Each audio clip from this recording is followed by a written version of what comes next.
tegereza kuba abakobwa ategereza kuba bagize uwo mugambi humanitaire bashobora no kuvuga ikirundi, igifaransa, igiswahili n'icongereza. Yego, hama Miss amaze gutorwa turagira amarushanwa atandukanye harimo n'ama-challenge kugira dushobore kwerekana yuko umukobwa mu bintu bitandukanye abifisemo uruhara kandi abishoboye. Hakaba harimo challenge abazi ikirundi bomufasha challenge mu kirundi intambara akaba se challenge intambara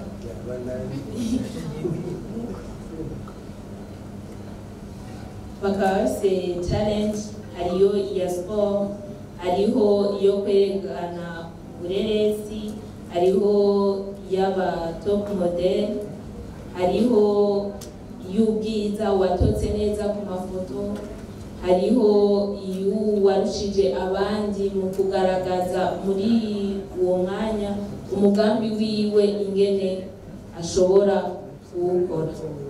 Akaba ari ibyo tugira muri iyo periode, mu nyuma tugashika kuri etape finale ariyo dutoramwo Miss n'ibisonga n'abadofine biwe.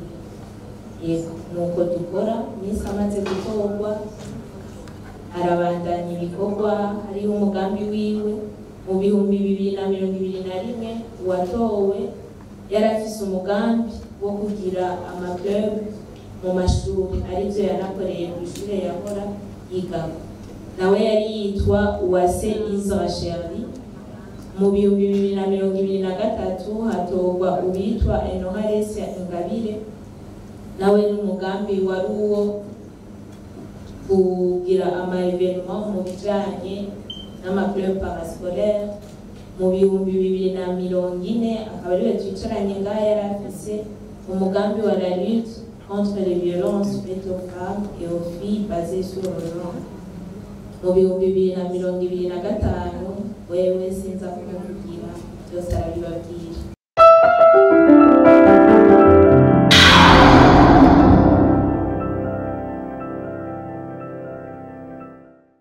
Mazina nitwa Igirubuntu Titi Louange, aba afise imyaka 21, nkaba ndongoye ishirahamwe itegura ihiganwa rya Miss Together for Life Globe.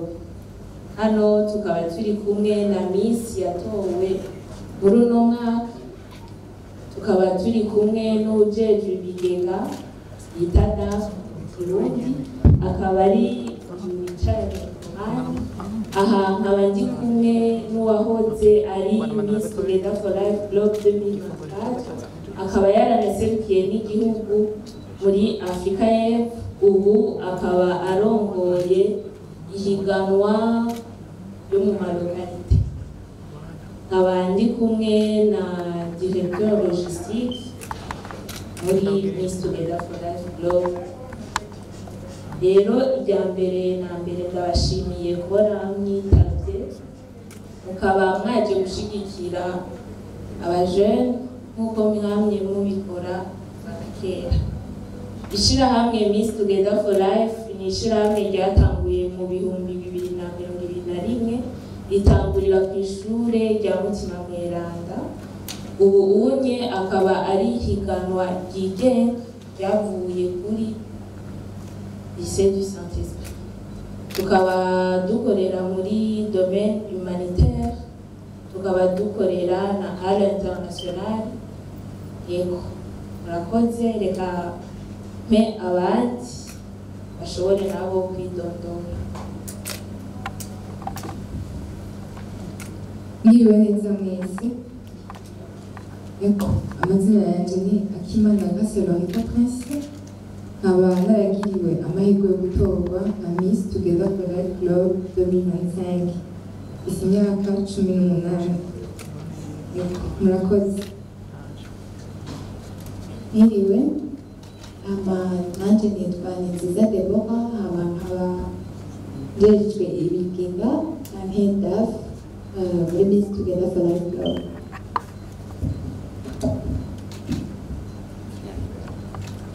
Mwiriwe, amazina yanje nkaba nitwa Ishimije Idira Gaëlla, nkaba nahoze ndi Miss Together for Life Globe 2024.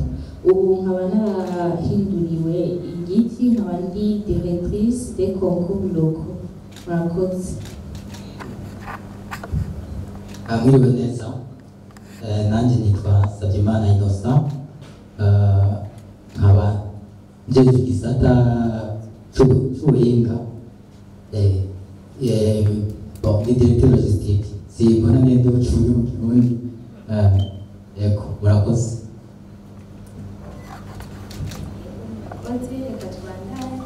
Akaba ari irya mbere Miss Together for Life ishoboye kugenda imbere y'amamedia, akaba ari conference de presse ya mbere kugira tubabwire imigambi dufise, imigambi uwatowe afise n'ivyo tuzobandanya turangura muri uno mwaka. Hama imigambi ya Miss Together for Life, icambere co turashigikira abigeme muri projet baba bazanye ijanye na humanitaire, tukabakompanya umwaka wose, co bita mentorat mu Gifaransa. Hama tukanabafasha kuja guserukira igihugu mu mahanga. Bakaba uno mwaka twarahinduye, bakaba baserukira amalokalite yabo aho basanzwe bava canke aho umuvyeyi yavukiye agaserukira iyo lokalite uwo mwaka wose. Hama muri finale international akaba ari hatorwa akaba Miss Together for Life Globe ariwe mu 2025 aruye. Première dauphine wiwe akaba yaserukiye Rutegama, Miss yaserukiye Buterere. Deuxième dauphine akaba ava mu gihugu kibanyi ca Congo, akaba ari umukongolese yaserukiye Goma. Yego, tegereza kuba abakobwa, ategereza kuba bafise uwo mugambi humanitaire, bashobora no kuvuga Ikirundi, Igifaransa, Igiswahili n'Icongereza.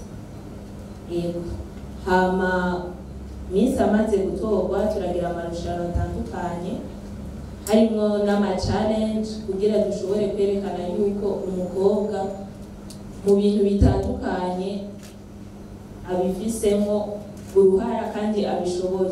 Hakaba harimo challenge, abazi Kirundi bomufasha challenge mu Kirundi intambara. Akaba se challenge intambara.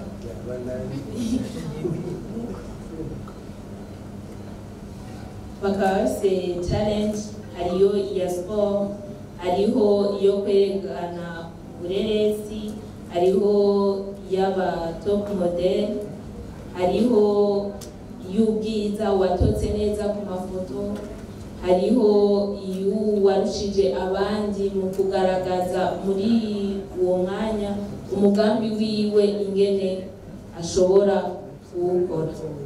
Akaba ari ivyo tugira muri iyo periode, mu nyuma tugashika kuri etape finale ariyo dutoramwo Miss n'ibisonga n'abadofine biwe. Yego, nuko dukora. Miss amaze gutorwa arabandanya ibikorwa, hariho umugambi wiwe mu 2021 watowe yarafise umugambi wo kugira amaclub mu mashuri, arivyo yanakoreye ku ishure yahora yigaho. Nawe yari yitwa Uwase Isra Sherry.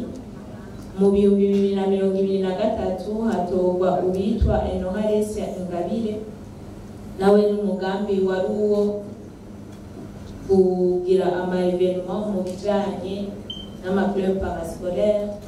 Mu 2040 akaba ariwe twicaranye ngaha yarafise umugambi wa la lutte contre les violences faites aux femmes et aux filles basées sur le genre.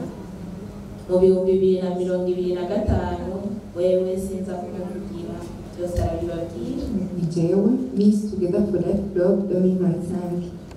rero ndashaka kubabwira ku bijyanye n'umugambi wanje ariwe watumye tsinda, ariko ntibisigura yuko ari je nafise umugambi mwiza gusumvya abandi, n'abandi bose barafise imigambi itandukanye. Nk'uko babivuze mu nkundira abisigura mu gifaransa gatoya.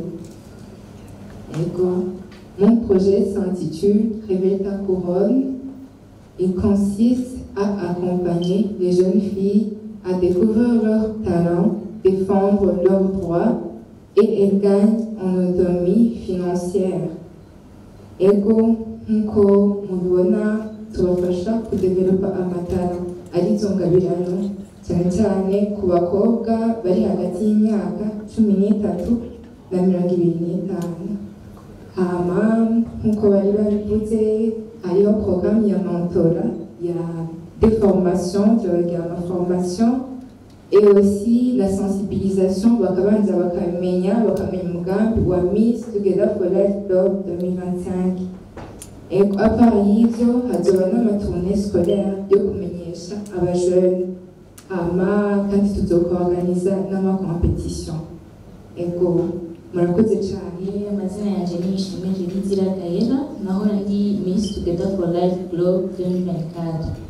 Ubu rero nkaba ndi directrice des concours locaux, nkaba naronse iyo opportunité yo kuronka iyo poste muri Miss Together for Life Club.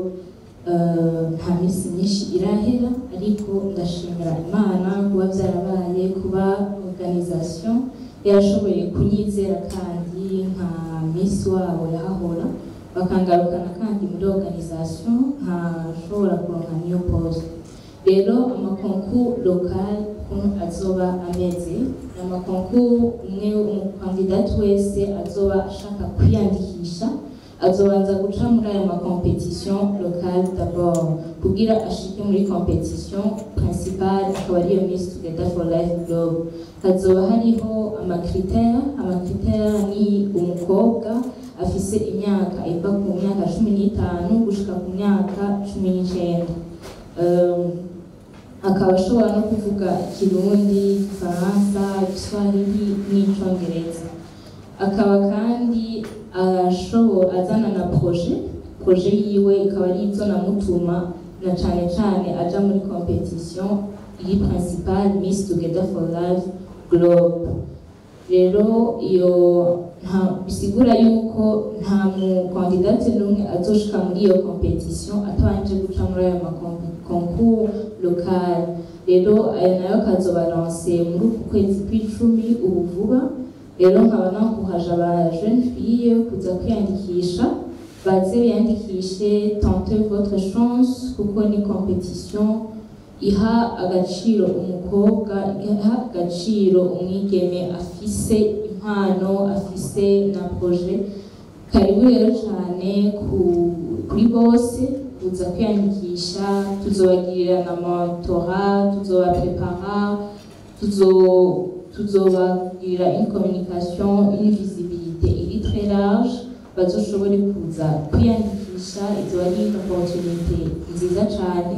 Barashobora no kuja kuri konti ya Miss Together for Life Club canke ni y'amalokalité, bagashobora kwiyandikisha a partir y'ayo ma platform canke bagaca kuri nimero tuzoyilansa ubu vuba.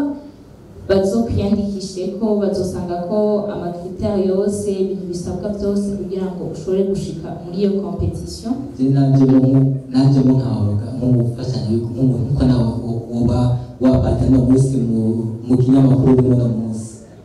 Numva rero ntabisigura yuko ngo organisation ngiri mu Miss ya Miss ngo ijamo abakobwa gusa. Oya, dutegura ihiganwa ry'aba Miss. Muri organisation rero harimo amanuze ama place atandukanye. Igisata bivanye n'igisata no munsi. Novuga rero yuko ntacyo byigishije n'ibisa yuko ngo rufite yuko uba ari organisation y'abakobwa ngo batwa abakobwa gusa. Oya, ni entreprise mu zindi akabijya ifise yorganiza competition y'aba Miss. Mugabo muri entreprise yose urazi ko hajyamo abantu batandukanye. Mugabo n'abarundi bavuga indimi zitandukanye.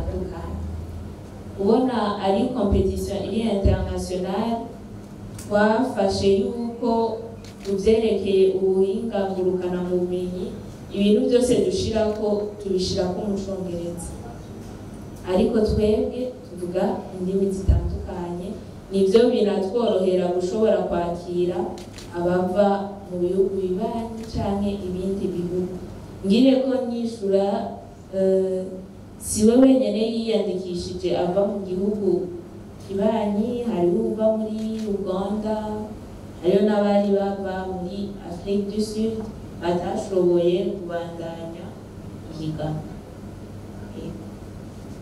ama ni ku nshuro ya kangahe bibaye iyi ni edition ya kane ni ku nshuro ya kane byatanguye muri 2021 donc mu 2021 ego ama mwabajije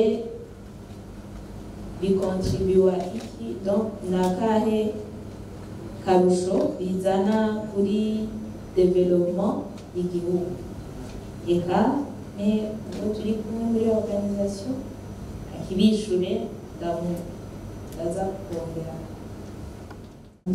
ikintu bikontribuwa muri development y'igihugu de un gushira hejuru impano z'abakobwa z'abajene fille kuko niho nk'uko bakunda kubivuga nibo kazoza keza nibo Burundi bw'ejo rero dutanguriye kuri iyo myaka bakaronka uti yose akenewe kugira ngo bashobore kwiteza imbere ni naho n'igihugu kizoshobora gutera imbere kandi nk'uko twabivuze dukorera mu burere butandukanye cyane cyane muri humanitaire mu gufasha abandi bantu mugabo harimo n'ico cyose cya gufasha muri développement personnel y'abo ba jeune fille mentalement impano zabo nk'uko twabivuze biciye mu ma-challenge atandukanye aho onye umukobwa w'imyaka 15 gushika ku myaka 19